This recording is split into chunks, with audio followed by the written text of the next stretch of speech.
दोस्तों, मैं neuro endocrine cancer से ग्रस्त हूँ और यह अचानक ही मुझे पता चला कुछ महीने पहले। यह शब्द मेरे लिए भी नया है। खोजने पर मैंने पाया कि इस शब्द पर ज़्यादा शोध नहीं हुआ है, खोजें नहीं हुई हैं, क्योंकि यह एक दुर्लभ शारीरिक अवस्था का नाम है और इसलिए इसकी वजह से इसकी इसीलिए इसके उपचार की जो अनिश्चितता है ना, ज़्यादा है बहुत। अभी तक तो मैं अपनी इस यात्रा में, अपने जीवन की इस यात्रा में तेज़ मंद गति से बढ़ता चला जा रहा था कि मेरे साथ मेरी बहुत सारी योजनाएँ थी, बहुत सारे काम थे, बहुत कुछ सीखना था, बहुत कुछ रह गया था, सपने थे। मैं इनमें लीन बढ़ता चला जा रहा था कि अचानक एक दिन टीसी ने पीठ पर मेरे टैप किया, "आपका स्टेशन आने वाला है, कृपया उतर जाएँ।" मुझे तो कुछ समझ में ही नहीं आया। मैंने कह दिया कि नहीं, नहीं, मेरा स्टेशन अभी नहीं आया है। जवाब आया कि नहीं, आपको अगले किसी भी स्टेशन पर उतरना होगा अब, आपका गंतव्य आ गया।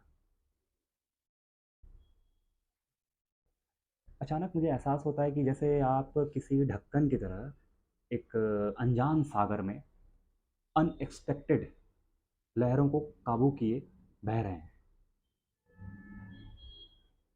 इस डर और बदहवासी की हालत में मैं अपने बेटे से कहता हूँ कि मैं मरना नहीं चाहता, मैं जीना चाहता हूँ। मैं फिर से अपने दोनों पैरों पर खड़ा होना चाहता हूँ। कुछ करो। मैं जीवन को इस डर और बदहवासी की हालत में नहीं जीना चाहता। यही मेरी मंशा थी, यही मेरा इरादा था। कुछ हफ्तों के बाद मैं एक अस्पताल में भर्ती हो गया। बेइंतहा दर्द हो रहा है। ये तो मालूम था कि दर्द होगा, लेकिन इतना दर्द। अब दर्द की तीव्रता समझ में आ रही है कि दर्द होता क्या है। कुछ भी काम नहीं कर पा रहा है, ना कोई सांत्वना और ना ही कोई दिलासा। मुझे ऐसा महसूस हुआ कि पूरी कायनात उस दर्द के पल में सिमट आई थी। दर्द खुदा से भी बड़ा विशाल और सख्त महसूस हुआ। मैं जिस अस्पताल में भर्ती हूँ, उसमें एक बालकनी भी है और कोमा वार्ड ठीक मेरे ऊपर है। सड़क के एक तरफ मेरा अस्पताल है और दूसरी तरफ लॉर्ड्स स्टेडियम है, मेरे बचपन के ख्वाबों का मक्का। वहाँ विवियन रिचर्ड्स का मुस्कुराता हुआ पोस्टर लगा हुआ है। उस पोस्टर को जब मैंने पहली बार देखा तो मुझे कुछ एहसास ही नहीं हुआ। ऐसा लगा कि जैसे वो मेरी दुनिया का कभी हिस्सा ही नहीं रहा। मैं दर्द की गिरफ्त में हूँ। एक दिन एहसास होता है कि मेरे जीवन में कोई भी ऐसी चीज़ नहीं है जो निश्चित होने का दावा करे, चाहे वो अस्पताल हो या स्टेडियम हो या मेरी बीमारी हो। मेरे अंदर जो भी कुछ शेष था, वह कायनात की असीम शक्ति और बुद्धि का प्रभाव था। एक दिन मन ने ऐसे ही कहा कि केवल अनिश्चितता ही निश्चित है। इस एहसास ने मेरे भीतर जो शक्तियां सोई हुई थी समर्पण और विश्वास की, वो प्रबल हो गई, प्रगाढ़ हो गई। और फिर मेरे दिमाग से जीने मरने का हिसाब निकल गया। चिंता दरकिनार हुई, विलीन होने लगी। अब जो भी होगा देखेंगे, 2 महीना, 4 महीना, 2 साल।